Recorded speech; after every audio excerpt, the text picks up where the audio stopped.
The following is a Radio 1 dramatization. The time is 9 p.m. Now the late news from the WUHN newsroom. The Advisory Council for Radio Bradley, the Bradley University FM station, has been recommending that President Martin Abegg reactivate the station, move it to a new location, and find operating funds for the second semester. Two more endorsements for the upcoming 1972 state elections. The Lake County Central Democratic Committee has endorsed Governor Paul Simon, Lieutenant Governor, for the Democratic gubernatorial nomination. And the committee also picked State Representative Daniel Pierce of Highland Park for the Lieutenant Governor's berth on that ticket. Parochiaid is finally law, as you know, but it has yet to meet the final test of legality. Governor Ogilvie signed the Parochiaid bill into law on Thursday. There will be a court test.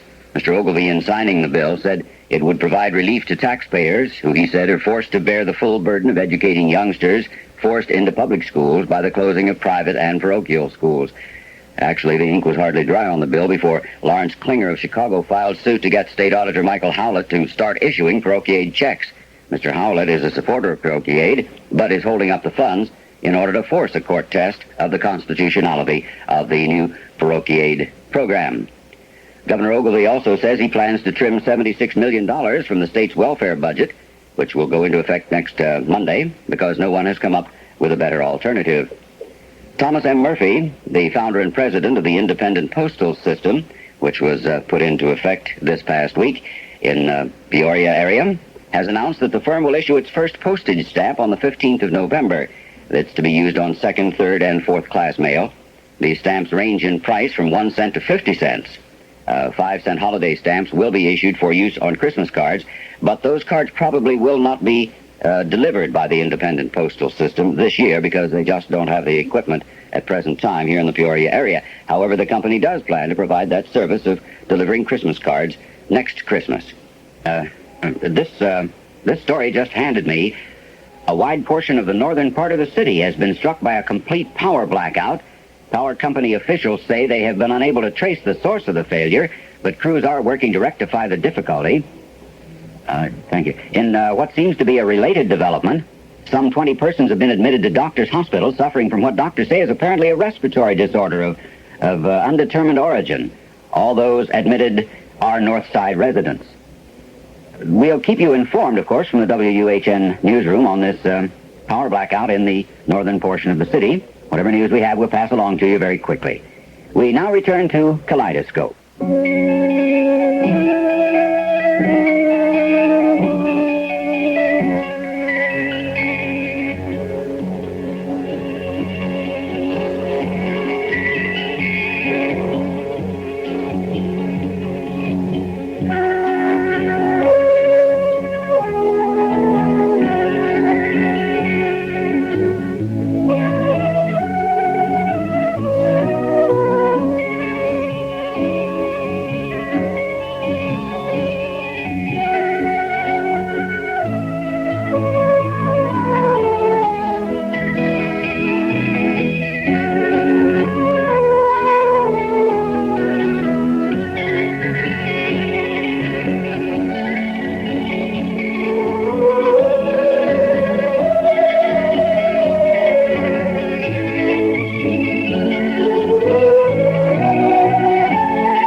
This is the WUHN newsroom. Further developments on the power blackout in the northern portion of the city are coming in now, and we're going to turn to newsman Robert Johns for this report from Doctors Hospital. Doctors Hospital is within the area affected by the widespread power blackout in Peoria tonight. Power is being supplied by an emergency generating system. Hospital officials here declined to comment at this time on the nature of the disorder affecting at least 20 persons admitted for treatment within the past hour. Speaking off the record, one doctor told me that all of those admitted were unconscious and had encountered difficulty in breathing. There is speculation that the infection may be bacterial in origin or possibly the result of food poisoning. A driver for the Pace Ambulance Company told me that he had responded to emergency calls from several households and one restaurant within the power blackout area. At this time, there is little... Just a moment. All of the lights have just gone out here at Doctor's Hospital. And the building feels as if it's rocking slightly. There's a loud humming sound, and I can feel vibration in the voice. It's difficult at this time to say exactly what might be... Robert Johns with the latest report we have on the blackout north of the city and in the northern portion of the city, too. A spokesman for the Peoria Electric Company says nearly all of the city is now without any electric service whatsoever. Milton Kramer says transformers at a power substation near the waterworks shorted out in a violent, fiery explosion about 40 minutes ago. City police report power lines fell on 2 automobiles in the 100 block of War Memorial Drive, and at least 2 persons were reportedly electrocuted. Motorists are urged to avoid War Memorial Drive in the area there at the foot of McCluggage Bridge. That's the latest we have on the situation. We'll keep you informed, of course. Stay tuned to this station. We return to music now on Kaleidoscope.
We're back in the WUHN newsroom now. The reports are beginning to come in on this power failure in the area. We've been trying to locate newsman Warren LaSalle. Yes, he's ready now. He's in a mobile unit near the disaster area. Warren, will you come in, please? The situation here is considerably worse than original reports had indicated. There are hundreds, literally hundreds, of people jamming the area near the power substation at the waterworks. I can see the charred remains of 2 automobiles not far from where I am located near the tractor company building on War Memorial Drive. A mother and her 4 children were apparently burned to death when power lines fell onto the car in which they were riding. The bodies of 2 other persons remain in the other vehicle, also struck by falling power lines. A fire department rescue unit is at the scene now. The flames have been put out, but the bodies have yet to be removed from the scene. An eyewitness told me she heard a loud humming sound and saw a bright bluish-green light streak across the sky just an instant before the substation here apparently exploded, and the power lines adjacent to it fell onto the roadway. Many of those lining the street appear to be dazed, and several people told me they found it difficult to breathe. Thank you, Warren. Peoria's two other major hospitals report that an increasing number of persons have been admitted for observation suffering from the effects of an unknown respiratory disorder. Hospital officials, we were in contact with them just a moment ago, say they are unable to cope with this situation. It has reached emergency proportions. The county coroner's office reports that the bodies of several youngsters clad in Halloween costumes have been discovered in residential areas around the city. The coroner says there were no indications of violence or foul play. Power company spokesman Milton Kramer says that all generators at the generating station on the river have ceased to function and that the blackout now covers the entire city. Kramer says personnel at the plant say they heard a loud humming sound as the buildings began to vibrate. I should repeat that there is apparently no power in the city. Police say they're receiving a lot of calls about some sort of a bright light, blue or green, they're not quite sure, moving slowly to the northwest in the city over Peoria. Now, that's all we have at the moment. There is a power blackout. We caution everyone to remain calm and, use the most caution you possibly can, and we'll get back to you with further developments from the WUHN newsroom, and in the meantime, we'll go back to Kaleidoscope.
We are back in the WUHN newsroom now. There is a power blackout in the area, and we are trying to get whatever reports we possibly can. Authorities in the control tower at the airport say they've been forced to close the airport to air traffic because of a disruption in communications caused by this massive power failure. We have another report now. From newsman Robert Johns at Doctor's Hospital. Since my last report from this location, I've secluded myself within the administrative offices on the third floor. I'm now behind a plate of glass and trying to make sense of what I'm about to report to you. According to interns I've talked with in the past few minutes, several of those persons admitted to the hospital tonight have savagely attacked two doctors and several other emergency room personnel. In an attempt to control the enraged patients, hospital staff members have completely closed off all corridors leading to and from the area, which is now concentrated with people no longer down with the disease, but rampaging through the halls of this medical institution. According to a hospital spokesman, the area that I'm reporting from is completely secure. There's no remote chance of an invasion by the animals who have commandeered the upper floors of the building. They've apparently lost all control of their bodily functions, and they've resorted to the simplest methods of protecting themselves from things they no longer seem to understand. One patient appeared to be dying from suffocation. He was immediately scheduled for a tracheotomy, and the doctor was at the point of incision when the man, who supposedly was under sedation, came alive with the power and the fury of an enraged ape. He wrenched the doctor's scalpel from the surgeon's hand and sliced his throat from front to rear. Other personnel in the room fled through doors and into the awaiting horde of the living dead. I find it hard to keep my thoughts organized. That's what I'm trying to do. I I just can't believe such a horrid thing could happen in the same building. All flights above this level have been completely barricaded and reinforced with tables, cabinets, chairs, machines. All equipment that is movable has been removed and set up in an effort to stop any living thing that might possibly break through the primary barriers. People are rushing about in a frenzied determination to stop whatever might be on the other side of that wall. There's absolute bedlam here now. They've smashed the plate glass and... Oh, I've never seen anything like it. They don't even look human. Oh, my...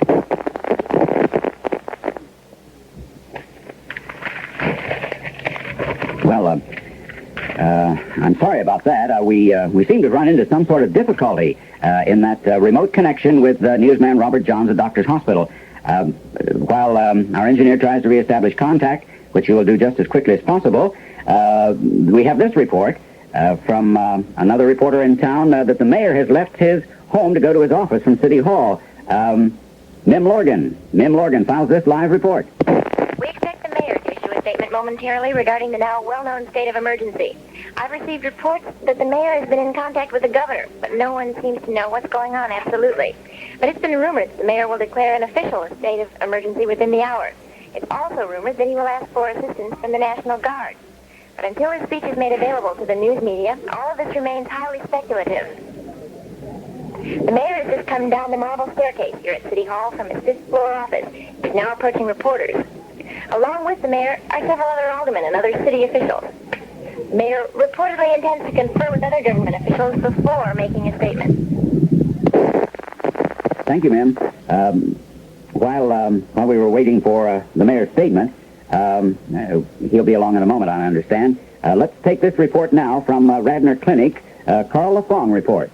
I have Dr. Dietrich with me. Doctor, has any progress been made in finding a cure? Well, we've succeeded in isolating the bacteria, and since that time we've been trying to find something to destroy or even arrest the bacterial processes. But unfortunately, we have been unable to even stop its meiosis or reproductive process. It seems that these organisms, after destroying the branch cells, lodge themselves in the bone marrow, where each cell divides. This process continues quite rapidly, and each cell can reproduce and equal in approximately 90 seconds. Of course, the body manufactures red blood cells in the bone marrow. Since the bacteria destroys the marrow, the body cannot produce these oxygen-carrying cells. Now, without the cells to carry oxygen to the body, unconsciousness results shortly after infection, and with it, the brain damage follows. Then, Doctor, oxygen tanks are not effective. No, the oxygen can get into the lungs, but it's exhaled because there are no red blood cells to pass the oxygen along. We haven't been able to explain the things. We're back at City Hall for the long-awaited statement from the mayor. Ladies and gentlemen, now, get on her. The mayor. Citizens of Peoria, ladies and gentlemen of the press, have been in conference with city officials and the governor's office. I won't try to cover things up or give you false hopes. We're confronted with a situation totally beyond our immediate control. However, officials at Doctor's Hospital have assured me that everything possible is being done to find a cure for the disease that is sweeping our city. I must emphasize that panic will only make things worse. I'm therefore enacting martial law throughout the city, and I'm ordering everyone to remain behind locked doors in their homes. The police commissioner has given his men the orders to shoot to kill. This is, of course, necessary to ensure control. Now, if you're not at home, you must either go home or locate your nearest civil defense shelter. We're doing everything possible to combat this dilemma. Please stay at home, etc., etc., etc. What response have you had from the governor's office, sir? Well, it seems as though our governor thought it more important to spend the weekend fishing in Wisconsin rather than sit in his dingy office down in Springfield controlling the official business of the state of Illinois. And that was the mayor's report on this, what has now grown to an emergency situation.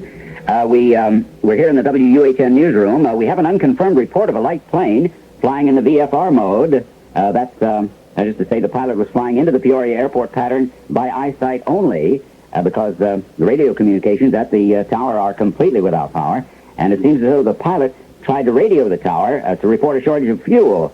Because the tower is without electrical power, they're unable to receive the pilot's plea for some help.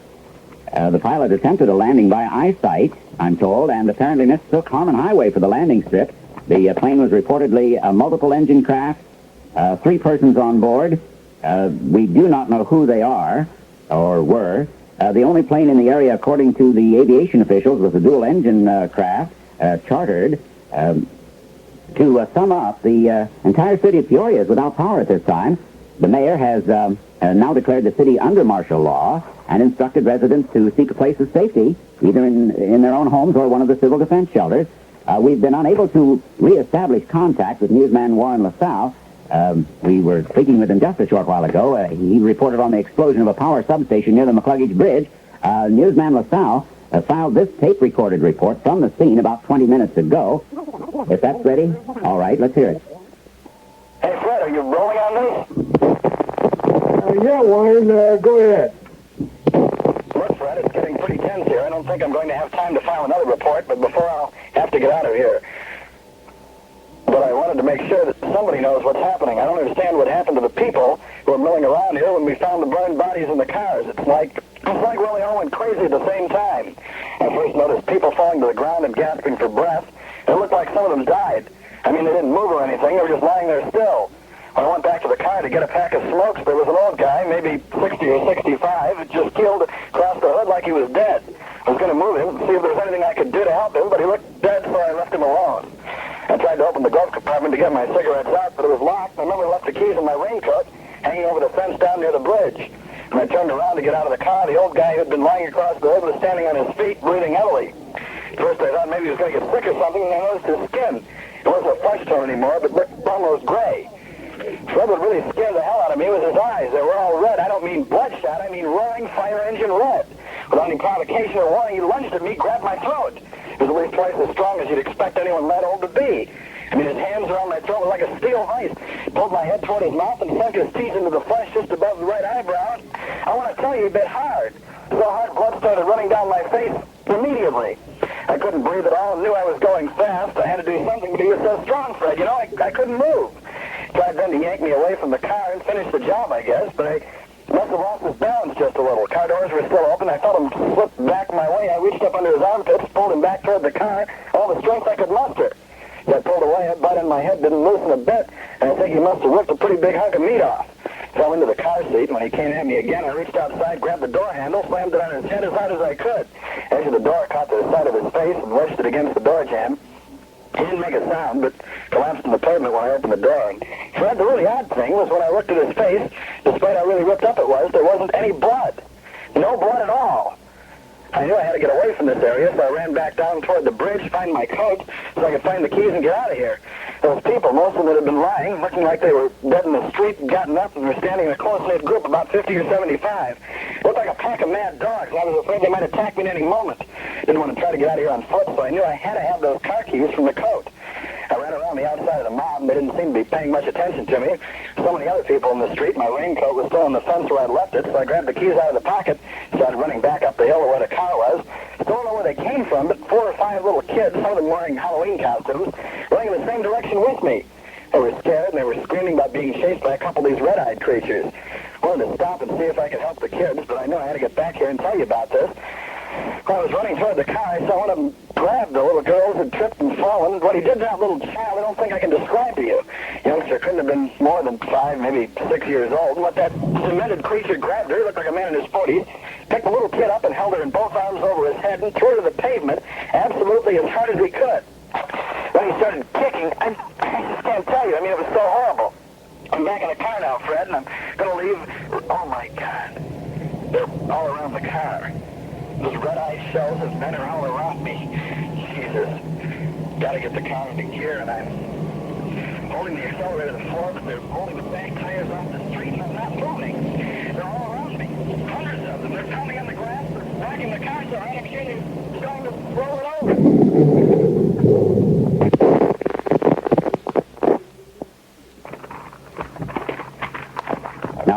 we're back in the newsroom. That was a recorded conversation earlier between reporter Warren LaSalle and an engineer here at the studios. I'm sorry that the two-way got in there, but under the circumstances, we just had to rush. It's a two-way radio transmission, just suddenly terminated, as you heard it, as an angry mob attacked the news car. This is purely speculation, you understand, because we can't be there and just know what's going on. Perhaps the antenna was broken off when the people, as he said, swarmed over the news wagon. As was evident in the tape, Warren wasn't intending for his report to be made public, but we felt that you should hear it in spite of that, because of the extenuating circumstances and the condition of the area in general. We thought it would be better to give, all the information we possibly can. I understand now that we have a remote report coming up from veteran newscaster Gib Phillips from his home in Chillicothe.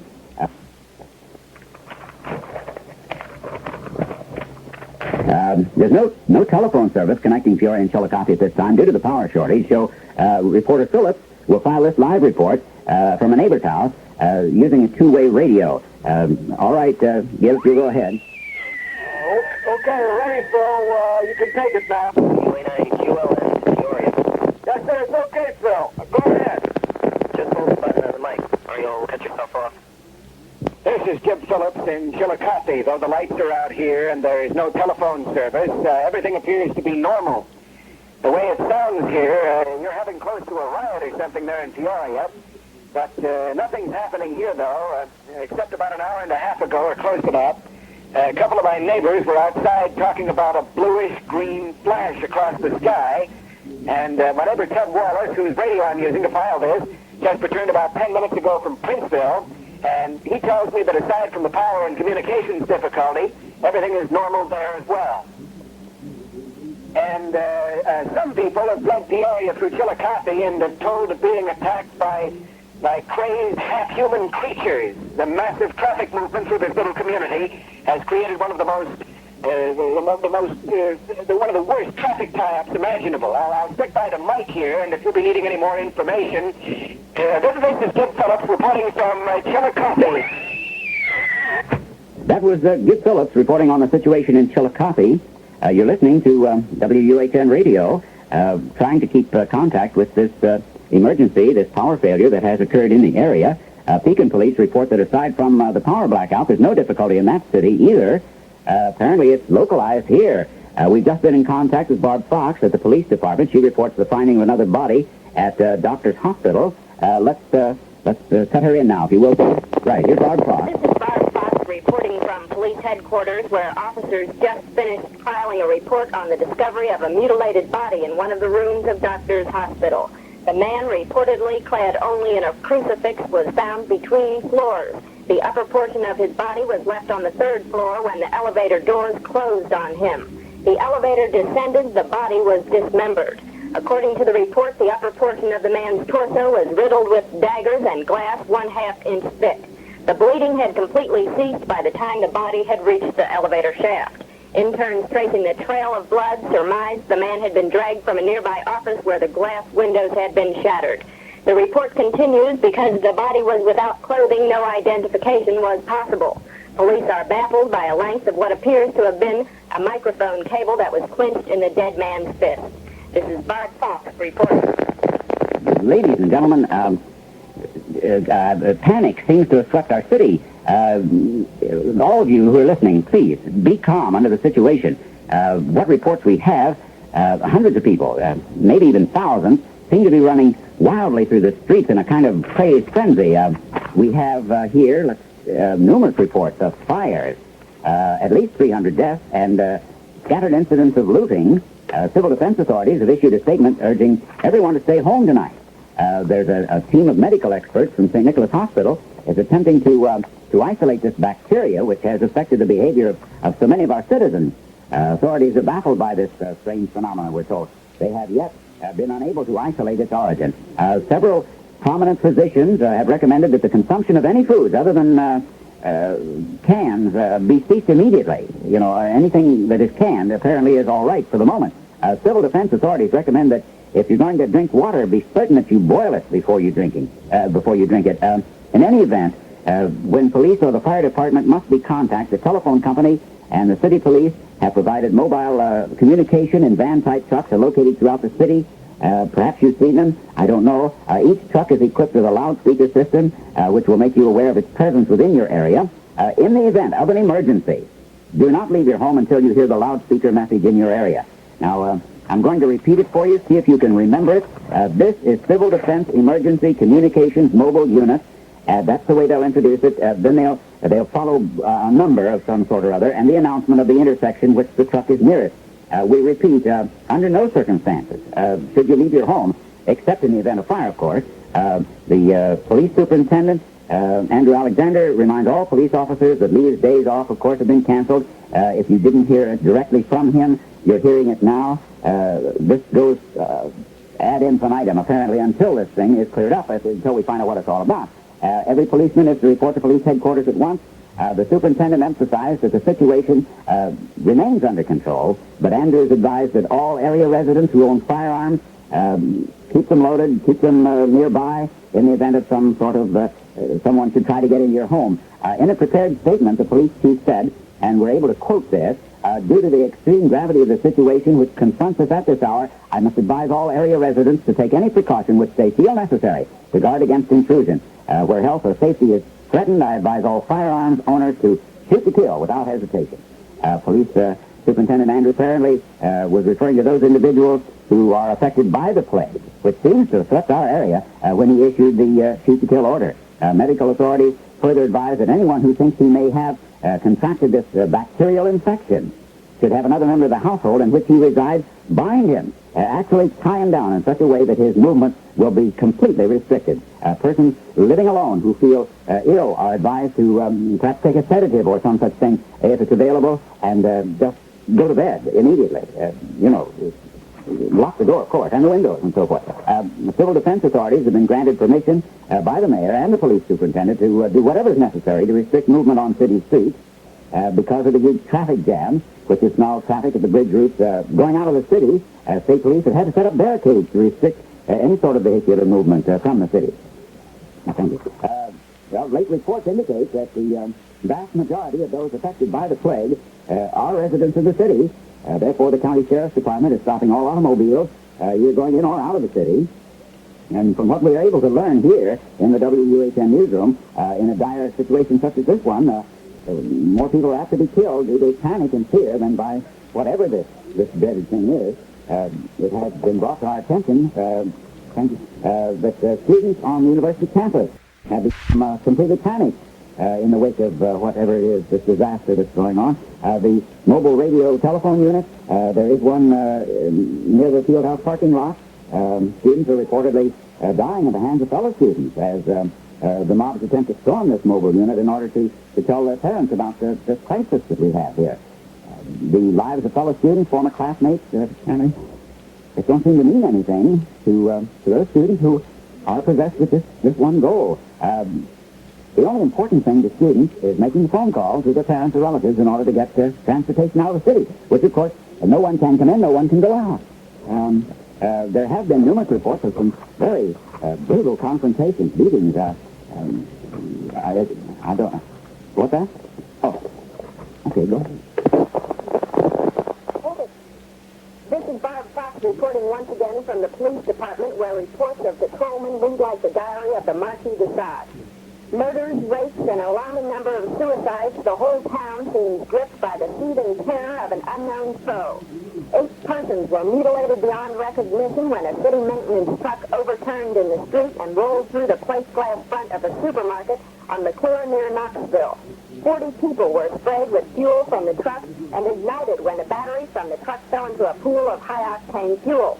In another incident, a bus returning from a church retreat with 38 youngsters aboard ran out of control while trying to avoid a collision with an ambulance on the Franklin Street Bridge.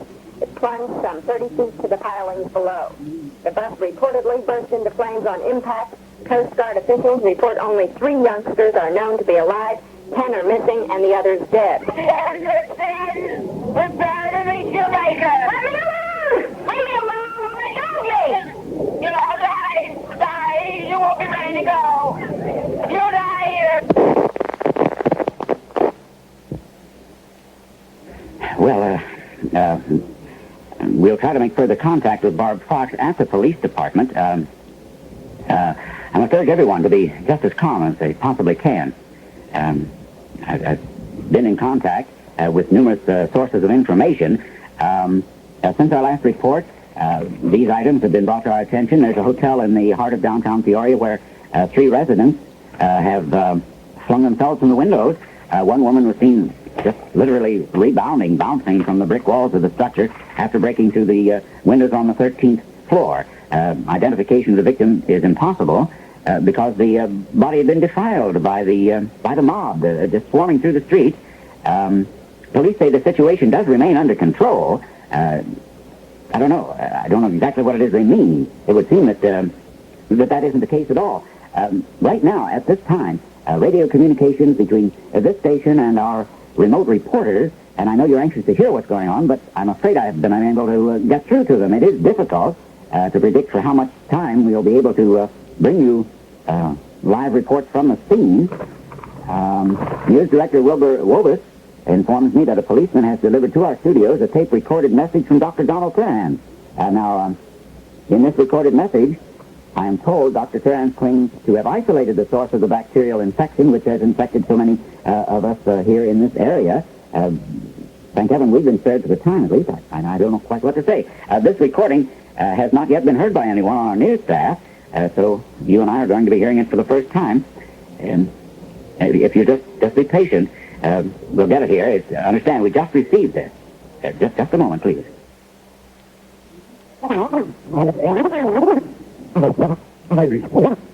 This is Dr. Donald Turhan speaking to you from Lutheran Hospital.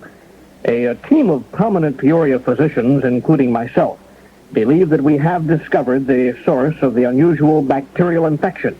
Now, I must emphasize that we've been unable to develop a cure to combat this disorder, and that we can offer only the following preventative measures. Now, first, it is imperative that the consumption of tap water be ceased immediately.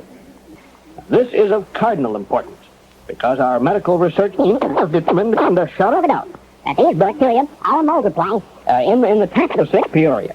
It is of utmost importance, of cardinal importance, that I reiterate that all tap water must be ceased drinking. It would seem that we are experiencing some sort of a technical difficulty here. We'll have it rectified just as soon as we can and bring you the remainder of Dr. Turan's report. While Dr. Turns was speaking, I did manage to get into communication on a two-way radio here with Gib Phillips in Chillicothe. He told me that the situation there remains as it was before, that apparently no one in that community has been affected by the plague, which has spread throughout Peoria. Phillips says that a number of persons who earlier got out of the Peoria area, apparently victims of the disease. However, sufficient manpower was available in Chillicothe to subdue those affected and to maintain some sort of order. The police in Chillicothe have since set up roadblocks to prevent others from entering the town from Peoria. And as is the case there, law enforcement officers have been given the shoot-to-kill order, if that's necessary. Oh, yes. Now, again, we're going to have Dr. Donald Turan with a report that we interrupted a moment ago. You'll just go right ahead. This is Dr. Donald Turhan speaking to you from Lutheran Hospital. A team of prominent Peoria physicians, including myself, believe that we have discovered the source of the unusual bacterial infection. Now, I must emphasize that we've been unable to develop a cure to combat this disorder, and that we can offer only the following preventative measures. Now, first, it is imperative that the consumption of tap water be ceased immediately. This is of cardinal importance, because our medical research team has determined beyond a shadow of a doubt that these bacteria are multiplying in the tap of Peoria. It is of utmost importance that all water must be... Well, yeah, apparently the tape the doctor used to record the report that was sent to us, it just wasn't really good. Now, we're going to attempt to bring you Dr. Turan's report later in this broadcast. Word has reached me now that reporter Mim Lorgan is located in one of our mobile units near Peoria's Courthouse Square, where civil defense authorities have set up an emergency treatment center and a communication facilities. So we'll take this report now as Mim Lorgan gives it to us right from the scene. And Courthouse Square on this chilly October evening, there are literally thousands of people jamming the square. There's a human chain composed of policemen and firemen, special sheriff's deputies, and a number of persons who've not yet fallen victim to the plague threatening the city surrounding the perimeter of the square. Children are crying and running through the streets in search of parents who've either deserted them or who've been trampled to death by crazed victims of the plague who are roaming the streets in packs, like wolves ready for the kill. It seems like a bad dream, a nightmare from which I know there's no awakening.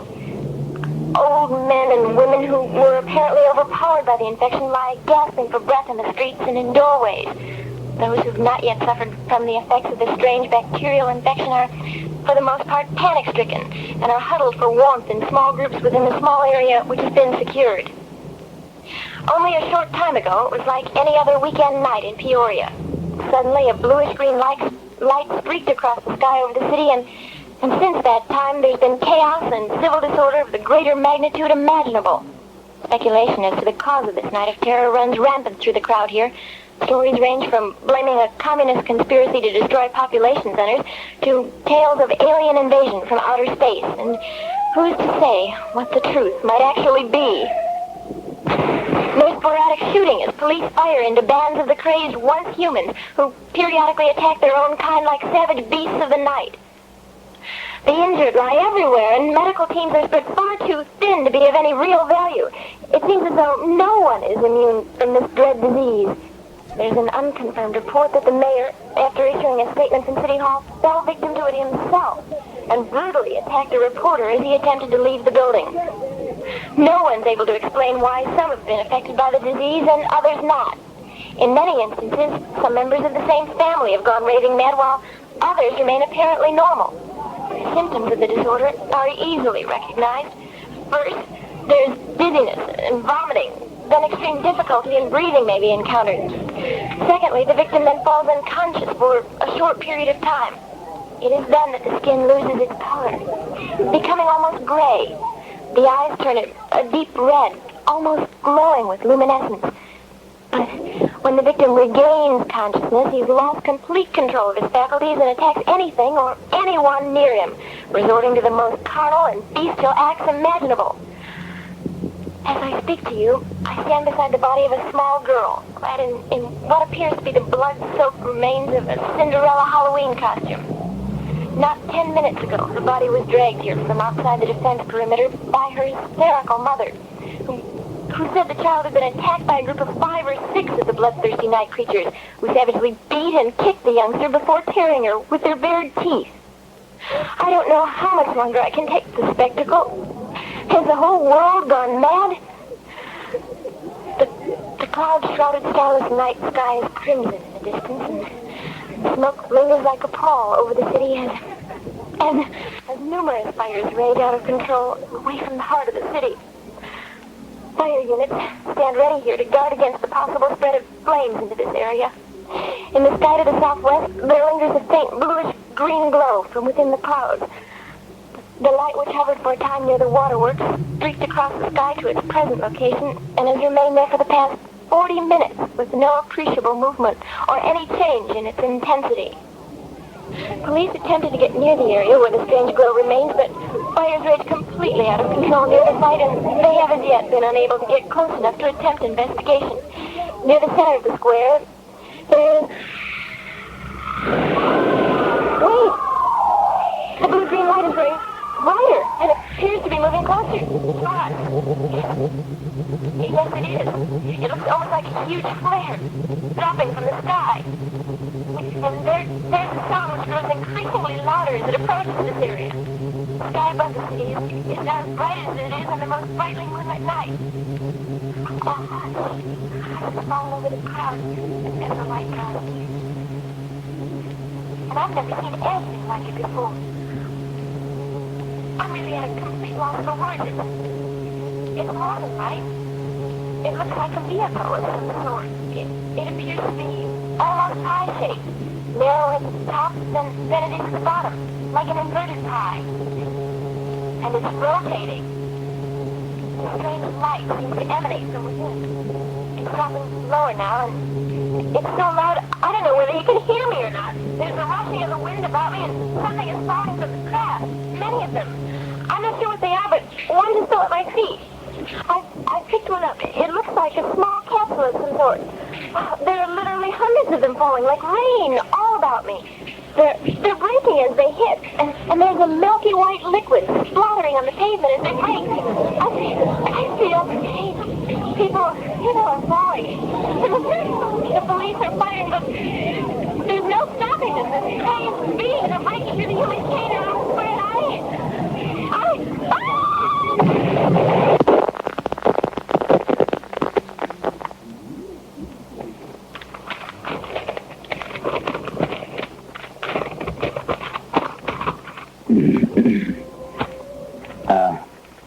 Ladies and gentlemen, I just don't know what to add to this right now. You heard just exactly what's happening in downtown Peoria. An eyewitness account. Mim Morgan, there at Courthouse Square. This is incredible. I don't believe there's any precedent for reporting on an event such as this. All our remote units are silent. I really can't get through anywhere. It appears we will be unable to bring you any further direct reports. Our engineer is working on it, but they say that there's just encountering a lot of difficulty in receiving any signal tonight. As a matter of fact, you may be having difficulty really in receiving us.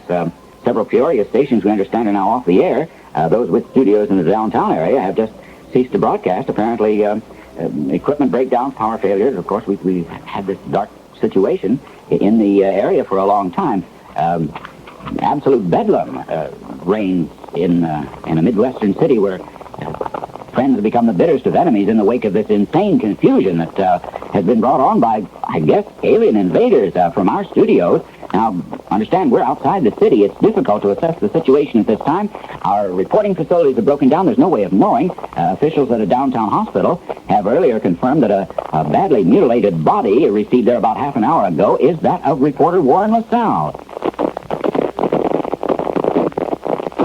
LaSalle lost his life when attacked by an angry mob while reporting from near the McCluggage Bridge. A team of investigators has discovered a lot of capsules. I might add at this point that the capsules found resemble those described just a short while ago by Mim Morgan. You heard Mim's report. Now, in her, from the courthouse, many of the capsules had either badly deteriorated or had broken, and they had kind of a milky fluid in them. They were scattered widely all around the area, especially along the riverfront and out near the waterworks. The capsules are strewn about in a path resembling the path made by the bright lights, which was reported earlier by one of our reporters. Preliminary medical reports indicate that the substance contained in the capsules is similar to bacteria found in the corpses of these disease victims. Telephone communications have been disrupted throughout the area. And from our studios, we can see that bluish light it is over the city. I really don't know how well you're receiving it. This time we'll just keep going, and hope that someone can hear. The flames over the town, the air is really dense with smoke. And it's all happened so suddenly. By the time word reaches other major population centers in the state, we may be gone. None of the wire services have carried news of what's happened here, yet it's almost as if we've been shut off from contact, from the outside. So something or someone way beyond our comprehension. I don't know what's happened. I really don't. Why did they pick out our city? And why tonight? Seemingly, have we been the only metropolitan area affected by the invasion and the subsequent plague? We don't have any contact news with anyone else. We really don't know. Is Peoria going to be used as a sort of breeding ground for some strange bacteria which drives men mad and later forces them to submission before some alien intelligence? So what puzzles me most is why some have been infected immediately by the plague and others not at all, at least for the time being. I don't know if anybody can hear me or not. Jack? You give me... I'm a little dry. Would you get me some water? Thank you. Now, of course, we're going to remain on the air, bringing you information about the crisis throughout the night. We are hopeful that police and civil defense officials will keep us informed, too. I don't know whether... Oh, thank you. Yeah, that's better. Now, well, what I'm saying is that we're going to stay with it just as long as we possibly can. There's no one here other than my engineer and me. Everyone else has left by automobile, trying to get toward Bloomington, I guess, to get some sort of assistance, you see, for the folks, and to contact the governor's office in Springfield with the hope that National Guard units could be activated, brought into the area.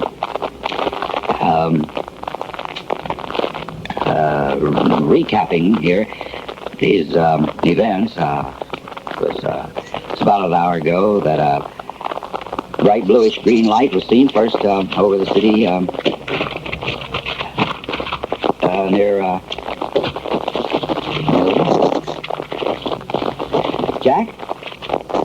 Jack, come back in here right away. Yeah, what's the trouble? Where did it... Hey, you look sick. You want me to go get help or something? Where did you get this water? Is it from the cooler in the hall? No, the bottle's empty. I drank from the cooler about 20 minutes ago. So I got yours from the tap in the restroom. I thought it was all right. No. Don't you see that's... Hey, are you going to be all right? Ought I try to get a policeman or something? That's why some people have got the disease and others haven't. They dump that bacteria in the water supply. It must grow like crazy. Only those who have this... Only those who have had water in the past hour or so. Jack? But I've been so busy with tapes back here and the two-way and all. I never thought that something might be wrong. Oh, no, it's not your fault, but you've got to get me out of here right away. Now, Jack, you know what happened to the others. Get me out of the building, lock the doors, no matter what now. And don't let me back in. But I couldn't do that. You and I have known each other for 5, 6, 7 years. I couldn't do that. No. I mean, there's so much interference, I doubt anyone here. Anyway, but...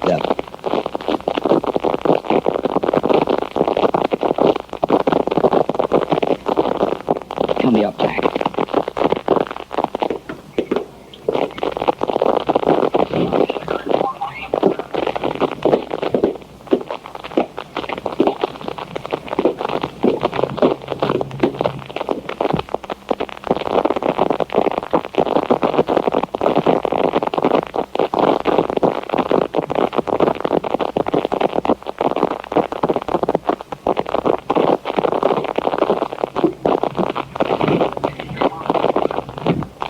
Due to circumstances beyond our control, we're now forced to leave the air.